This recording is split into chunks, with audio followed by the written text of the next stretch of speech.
Operation Sindoor demonstrated exemplary readiness and resolve of our Navy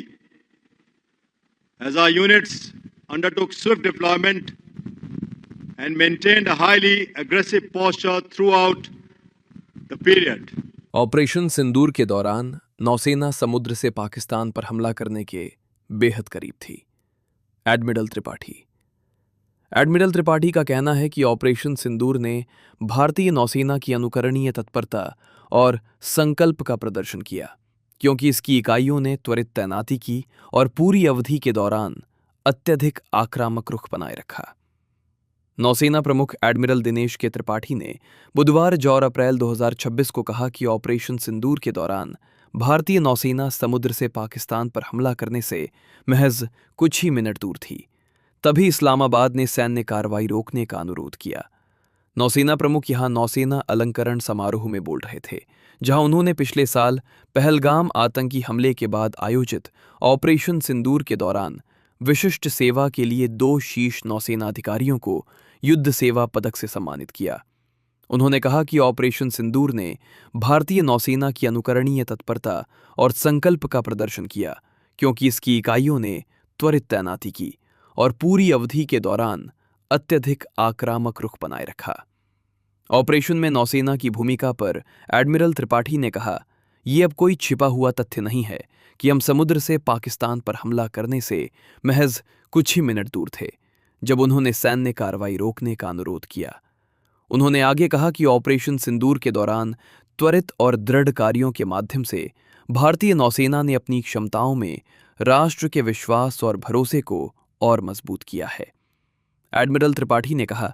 operation सिंदूर और साल भर निरंतर परिचालन की गति के अलावा हमें पश्चिमी समुद्री तट पर भारतीय नौसेना के साथ एक ऐतिहासिक 17 घंटे के रात्रिकालीन प्रवास के दौरान प्रधानमंत्री को अपनी परिचालन क्षमताओं के विस्तार और गहराई को प्रदर्शित करने पर भी बहुत गर्व महसूस हुआ।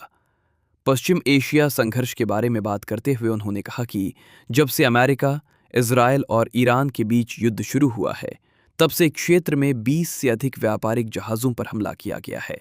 उन्होंने कहा कि शत्रुता के बीच लगभग 900 जहाज फंसे हुए हैं। उन्होंने आगे बताया कि होर्मुज जलडमरू मध्य के माध्यम से दैनिक यातायात संघर्ष से पहले की औसत 130 की तुलना में तेजी से गिरकर 6 से 7 पारगमन रह गया है। नौसेना प्रमुख ने आगे कहा, ऐसे समय में जब वैश्विक व्यवस्था बढ़ते विखंडन और घर्षण द्वारा चिन्हित है, समुद्र अब माध्यमिक क्षेत्र नहीं रह गए हैं जहां महाद्वीपीय संघर्षों का असर पड़ता हो।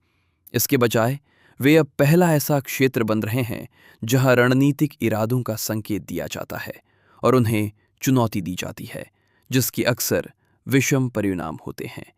उन्होंने कहा कि साथ ही विकसित होती तकनीक और रणनीति ने न केवल संघर्षों की योजना बनाने, शुरू करने और उन्हें बनाए रखने के तरीके को नया आकार दिया है, बल्कि गैर पारंपरिक चुनौतियों का सामना करने को अधिक जटिल और कम पूर्वानुमानित बना दिया है। एडमिरल त्रिपाठी ने कहा, नतीजतन वर्तमान समुद्री वातावरण संगठनात्मक स्तर पर कार्यात्मक चपलता और दूरदर्शिता, इकाई स्तर पर युद्ध तत्परता और परिचालन प्रभावशीलता और व्यक्तिगत स्तर पर साहस और निर्णय की क्षमता पर आधारित पेशेवर उत्कृष्टता के सटीक तालमेल की मांग करता है।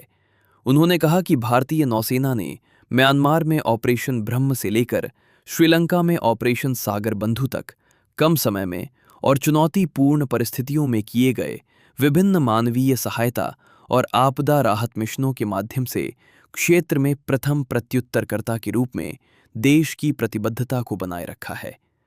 एडमिरल त्रिपाठी ने अंत में कहा, आत्मनिर्भरता पर निरंतर ध्यान केंद्रित करने से न केवल हमें एक बिल्डर्स नेवी में बदलने में मदद मिली, बल्कि एक ही वर्ष में 12 जहाज़ों और पनडुब्बियों को सेवा में शामिल करने के साथ क्षमता वृद्धि में भी मजबूत गति प्राप्त करने में सहायता मिली।